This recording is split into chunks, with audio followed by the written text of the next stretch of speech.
जय श्री राम। शंखनाद में आपका स्वागत है। महाराष्ट्र में नगर निगम के नतीजे आ गए, बीएमसी के नतीजे आ गए, पूरा दिन निकल गया, रात निकल गई, लेकिन उद्धव ठाकरे, राज ठाकरे गायब है। एक मातोश्री में बैठे हैं, एक शिवतीर्थ में बैठे हैं, रात भर सोचते रहे और अपने बेटों की चिंताएं करते रहे कि अब उनका भविष्य क्या होने वाला है। महाराष्ट्र की राजनीति में तो अब गए।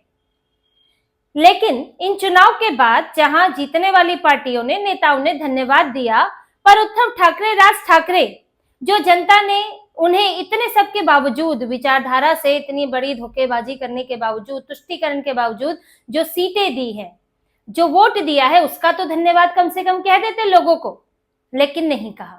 और ये दोनों अपना गुपचुप गुमसुम रह गए और गायब रह गए। अब ये तो गायब है, लेकिन खबर ये आ रही है कि इनके कॉर्पोरेटर भी गायब होने वाले हैं। कॉर्पोरेटर्स लापता है, कुछ कॉर्पोरेटर्स इनके संपर्क में नहीं है और अपना रास्ता खोज रहे हैं। अब इस तरह की अंदर से बातें चल रही है कि अब तो कॉर्पोरेटर बन गए, भाजपा का मेयर बन गया, उद्धव ठाकरे, राज ठाकरे की हालत देख ली, तो अब इस पार्टी में रहना है या नहीं, इसकी चर्चाएं चल रही है। देखिए, टूट फूट के आसार बन गए हैं पार्टी में, क्योंकि अब ये अंतिम स्थिति थी उद्धव ठाकरे की। इसमें बीएमसी में अगर आप मेयर नहीं बना पाए, जहां आप अकेले लड़के 82 सीटें लाए, 84 सीटें लाए थे, सबसे बड़ी पार्टी बने थे, वहां आप दो पार्टियों के साथ गठबंधन में रहकर भी 68-70 सीटों पर अटक गए हैं। तो आपका राजनीतिक भविष्य क्या होने वाला है, इसकी चिंता आपको तो है, लेकिन आपके साथ साथ आपके काउंसलर्स को भी, कॉर्पोरेटर्स को भी चिंता है कि आपके साथ रह के हमारा राजनीतिक भविष्य क्या होने वाला है। ये जो नगर निगम चुनाव होते हैं, नगर निगम के कॉर्पोरेटर्स होते हैं, इसमें एंटी डिफेक्शन नहीं लगता। एंटी डिफेक्शन कानून होता है कि आपको अगर किसी पार्टी बदलनी है, दल बदल कानून जो है, तो आपको 1/3 बहुमत चाहिए। उसके बिना अगर आप बदलते हैं तो एंटी डिफेक्शन लग जाता है। दल बदल के कारण आप निष्कासित हो सकते हैं, आपकी सदस्यता छिन सकती है। लेकिन इसमें ये लगता तो है नहीं। कांग्रेस के 12 के 12 पार्षद चले गए बीजेपी में, कोई एंटी डिफेक्शन तो उनके, वो तो चलिए पूरे के पूरे चले गए, लेकिन उसमें लगता भी नहीं है। अब इसमें यही चिंता सता रही है इनकी पार्टी को, उद्धव ठाकरे को भी, राज ठाकरे को भी। भले ही घर से बाहर ना निकले हों, लेकिन कॉर्पोरेटर से जरूर बात की जा रही है। जहां से भी संदेह हो रहा है, उनसे बात करके कहा जा रहा है कि अब रहिए हमारे साथ, आगे हमारे साथ भविष्य है, हम अगली बार कुछ बेहतर करेंगे। क्योंकि अब डर सता रहा है और पार्टी में इस बात की चर्चाएं हैं कि बीजेपी ने, शिंदे ने, खासतौर से शिंदे की पार्टी, जो इस वक्त मुंबई में थोड़ा सा उनका प्रदर्शन कुछ कम रहा है, तो उन्होंने संपर्क करना शुरू कर दिया है कि भले ही आप जीत गए हो यूबीटी से, लेकिन आ जाइए हमारे पास, हमारी पार्टी सत्ता में है। तो बुलावा जाना शुरू हो गया है और इनके कॉर्पोरेटर से विचार कर रहे हैं कि उद्धव के साथ अब रहा जाए या ना रहा जाए। देखिए, कुछ समय पहले इनकी पार्टी ने लगाया था आरोप कि इतने सालों से, 2022 में चुनाव होना था, लेकिन 4 सालों से जो है वो बीएमसी सरकार चला रही है। अब इसमें जो बजट का वितरण होता है, वो हमारे जो कॉर्पोरेटर्स हैं, उनको बजट के मामले में उनके साथ दोहरा रवैया अपनाया जा रहा है और सारा जो बजट का अधिकतम ट्रांसफर है वो इनके अपने कॉर्पोरेटर्स की तरफ हो रहा है। अब ये चिंता तो इनको तब सताई थी, तो अब जो इनकी कॉर्पोरेटर हैं, क्या उन्हें ये चिंता नहीं होगी? क्योंकि स्थिति तो वही है, अब भी बीजेपी और शिंदे हैं बीएमसी में, मेयर बनेगा बीजेपी का, तो फिर आपको जब फंड की दिक्कत आएगी तो कहां जाएंगे? तो इसीलिए हमेशा सत्ताधारी पार्टी के साथ रहना आसान होता है। और दूसरी बात ये भी होती है, देखिए, सहयोग की बात होती है। ऐसा नहीं है कि जो विपक्ष का कॉर्पोरेटर है उसको पैसा जारी नहीं किया जाएगा या फिर उसके काम में सहयोग नहीं होगा, ऐसा नहीं होता। खासतौर से देवेंद्र फडणवीस का इस तरह से रवैया रहा नहीं है। लेकिन यहाँ ये बात तो होती है कि आपका व्यवहार कैसे है। अब उद्धव ठाकरे का व्यवहार तो हम सब देख चुके हैं कि वो पीछे पीछे से जाकर तो कहेंगे कि नहीं, हमारा तो भैया आप नेता प्रतिपक्ष भी बना दीजिए, हमारा आप कभी तो स्पीकर भी मांग रहे थे, हमें ये फलाना सुविधाएं दे दीजिए, लेकिन आगे से हम जो है, सामने से, मीडिया के सामने जो है, आपकी पार्टी को हर मसले पर हम टांग अड़ाएंगे। चाहे वो धारावी में अडानी का मामला हो, वहां पर इन्हें अपनी टांग अड़ानी है, उसको डाइवर्ट करना है मुद्दे को, चाहे पहलगाम का मामला हो, देश की सुरक्षा का मामला है, लेकिन आप पाकिस्तान की बजाय भारत सरकार पर सवाल उठा रहे हैं। चाहे श्री राम मंदिर का मामला हो, चाहे वक्फ बोर्ड का मामला हो, चाहे मुंबई का मामला हो, केंद्र का मामला हो, आप कोई सपोर्ट ही नहीं करेंगे और ऊपर से डायरेक्ट टारगेट करेंगे। बड़े नेताओं को ही टारगेट करेंगे सीधे सीधे, तो फिर समस्या तो आएगी। जब उद्धव ठाकरे ऐसे बयान देंगे और साथ में संजय राउत की जबान पर अब कौन कंट्रोल लगाए? उद्धव ठाकरे से तो लगता नहीं है, तो और कौन लगाएगा? तो वो तो रोज ही ऐसे बयान दे देते हैं। अब यहाँ पर जब आप ऐसे बयान देंगे तो आपके कॉर्पोरेटर्स जब जाएंगे तो उनके साथ क्या व्यवहार होगा, या कैसा व्यवहार होने की आप उम्मीद करते हैं? तो कॉर्पोरेटर्स को ये भी चिंता है। ये जो 68-70 करीब इनके जीत के आ गए हैं, उनका भी पार्टी में बने रहना बड़ा मुश्किल है, और इसके लिए संपर्क साधा जाना शुरू हो गया है। दोनों तरफ से फोन जो है घनघनाने लगे हैं। जो बीच में जो ब्रिज का काम करते हैं जो लोग, उनके साथ बातचीत शुरू हो चुकी है, और ये सब आने वाले समय में, कुछ समय में आपको दिख जाएगा कि ये जो इनकी 70 की संख्या है, 70 नहीं रहने वाली है। अभी बिहार में आप हाल देखिए, बिहार में कांग्रेस 6 सीटें जीती, लेकिन अब बिहार में कांग्रेस के विधायक वो भी लापता है। लापता यानी कि कांग्रेस के संपर्क में नहीं आ रहे हैं, वो जदयू के संपर्क में जा रहे हैं। बहुत चर्चाएं हैं कि कांग्रेस के 6 के 6 विधायक, और 6 के 6 जाएंगे तो दल बदल मां भी लागू नहीं होगा, वो जदयू में जा सकते हैं।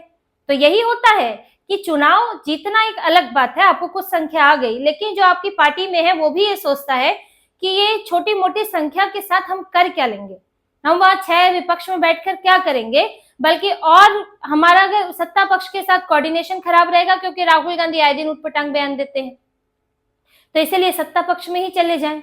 इससे कितना फर्क पड़ेगा? बीजेपी भी कोशिश कर रही है कि वो भी अपनी संख्या बढ़ाए बिहार में, और वो भी कुछ विपक्षी विधायकों के संपर्क में है, और यहाँ तक कि राजद ने भी पिछली बार एआईएमआईएम के विधायक अपने में शामिल कर लिए थे। तो जीतने के बाद भी खेल चलता रहता है, ऐसा नहीं है कि जीत गए तो आपके विधायक, आपके कॉर्पोरेटर लॉक हो गए।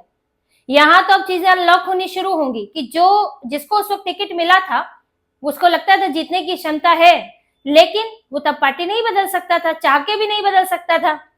बीजेपी शिंदे में आ जाता तो तब भी जीत सकता था, लेकिन नहीं आए उस वक्त वहां से भी कोई और उम्मीदवार खड़ा हो सकता है। लेकिन अब तो पूरा चांस है, आप जीते हुए कॉर्पोरेटर हैं, और आपको बीजेपी और शिंदे जो हैं वो खुली बाहों से बुलाएंगे कि आइए हमारे कॉर्पोरेटर्स की संख्या बढ़ाइए। अभी जो बहुमत की बात आ रही है, बीजेपी और शिंदे का आंकड़ा बहुमत के आसपास है, तो वो उसे और जाकर और बड़ा करके और मजबूत करने की कोशिश करेंगे। तो मुंबई में बड़ी तोड़फोड़ होने वाली है। यूबीटी और मनसे के देखिए 6-7 इनके कॉर्पोरेटर बने हैं। अब वो इनका गठबंधन तो रहना नहीं है, और रहकर भी क्या होगा, इन्होंने तो सोचा था कि संख्या भी बढ़ जाएगी गठबंधन से, और अगर मेयर बना लिया तब तो फिर हम तो मेयर वाली पार्टी में हो जाएंगे। लेकिन अब तो कुछ नहीं मिला इनको, ना तो ये सीटें मिली, ना तो इनका मेयर बना। तो फिर मनसे के भी ये जो 6-7 कॉर्पोरेटर है, ये रह के क्या करने वाले हैं? तो ये सारी चीजें अब आने वाले समय में होने वाली है, सेंध लगनी शुरू हो गई है। और जो उद्धव ठाकरे की पार्टी से जो जाना शुरू हुआ था, जो अभी 13-14 तारीख तक भी नहीं रुका, वो अब भी जारी रहने वाला है। पार्टी अभी खाली होगी, चर्चाएं शुरू हो गई हैं, संपर्क हो रहा है दोनों तरफ से। अब उद्धव ठाकरे, राज ठाकरे भी रोकने की कोशिश कर रहे हैं। आने वाले समय में जैसा कि चर्चा है कि कॉर्पोरेटर्स के साथ एक बैठक भी ये कर सकते हैं कि सबको एकजुट रखा जाए, साथ में रखा जाए, कि बीएमसी में कम से कम हमारी ये कुछ संख्यात्मक ताकत तो बनी रहे। तो ये एक मीटिंग कर सकते हैं, उनके साथ समझा सकते हैं, जिनके जाने का डर है उनके साथ बैठकों की बात हो रही है। और अब उद्धव ठाकरे इस दिशा में आगे बढ़ने की कोशिश कर रहे हैं कि जितना है उतना तो रहे, या फिर उससे भी खाली हो जाएंगे। लेकिन उधर से शिंदे का भी प्लान बन चुका है कि खाली तो करना है, अब चाहे अभी या कुछ समय बाद, लेकिन खाली तो कर ही देना है। तो उद्धव ठाकरे और उनके परिवार, ये आदित्य ठाकरे, इन लोगों की पूरी राजनीति इस वक्त संकट में है। ये 68-70 सीटें लाकर जो है कुछ बचने नहीं वाले हैं। यहाँ पर भविष्य आपका गया, राजनीतिक भविष्य विधायक से गायब, लोकसभा से गायब। आपके कार्यकर्ताओं में निराशा है, आपके जो प्रवक्ता आ रहे हैं उनमें हताशा छाई हुई है। वो तो बोल रहे हैं कि हम दुखी हैं, और हम परमानेंट दुखी हैं। लोकसभा से हम दुखी होते आ रहे हैं, कैसे भी चली 9 मिली, फिर विधानसभा में जो बुरा हाल हुआ, और उसके बाद अब ये हाल है। तो हमारी तो परेशानियां खत्म ही नहीं हो रही हैं, और उद्धव ठाकरे इस दिशा में कुछ करने को तैयार नहीं है। उनके काम वैसे ही है। उद्धव ठाकरे ने, अब पार्टी को उनसे क्या उम्मीद होगी, और क्यों आपकी पार्टी आगे बढ़ेगी? आप जिस विचारधारा से चलते आए थे, उस विचारधारा को आपने छोड़ दिया। बाला साहेब ठाकरे के बाद एक अच्छी खासी पार्टी आपके पास थी, लेकिन आपने क्या किया, उसको और मजबूत करने की बजाय, क्योंकि बाला साहेब ठाकरे का निधन होने के बाद आप उनकी जैसी शख्सियत नहीं थे।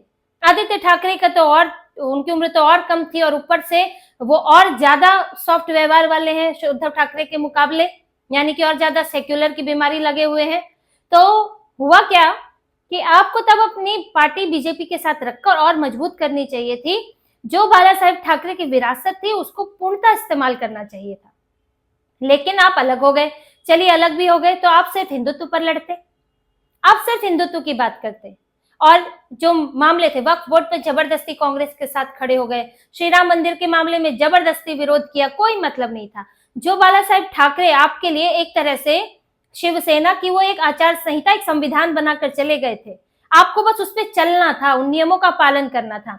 तो आपसे कम आपके ऊपर इस तरह की धोखेबाजी, हिंदुत्व छोड़ने का आरोप नहीं लगता। आप भाजपा को टक्कर देते, पहले भी दी थी, पहले भी अलग अलग लड़े थे और फुल फ्लेश अपना लड़ते, और हिंदुत्व की बात आप करते आए थे, आज भी करते, लेकिन आपने सिर से पांव तक पलट गए, चोला ही बदल लिया।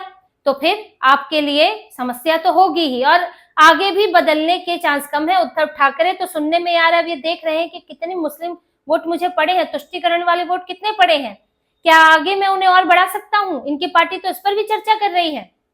जहां जैसे अब्दुल राशिद मामू लिए थे उधार इन्होंने कांग्रेस से, तो वो इनकी पार्टी से जीत गए, हालांकि वो रहेंगे या नहीं, या वापस कांग्रेस में हो जाएंगे, इसका भी गारंटी नहीं है, क्योंकि कांग्रेस भी उधर जरूर संपर्क साधेगी इनसे।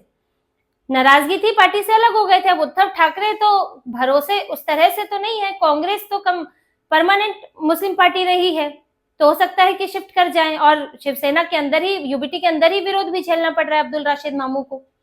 तो ये देख रहे हैं कि हमको क्या उस तरह से फायदा हो रहा है। तो अब जब आप उसी दिशा में बढ़ेंगे तो फिर आपके शिव सैनिक वो आपसे क्या उम्मीद करेंगे। और इसके साथ आज आपने अंतिम स्थिति ये हो गई है कि सब करके देख लिया, लेकिन फिर भी हाथ में कुछ नहीं लगा है, और बल्कि आपकी पार्टी कमजोर होती जा रही है। तो इससे आपके नेताओं में, आपके कार्यकर्ताओं में भी निराशा उत्पन्न होती है, और यही निराशा उन्हें पार्टी से दूर ले जाती है।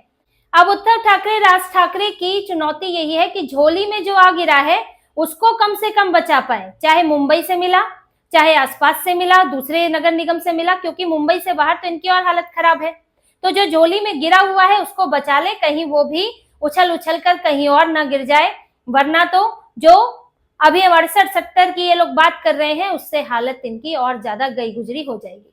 तो इसी तरह की और खबरें और विश्लेषण आपके लिए लाते रहेंगे, हमसे जुड़े रहिए, सब्सक्राइब कीजिए, कमेंट कीजिए। बहुत बहुत धन्यवाद। जय श्री राम।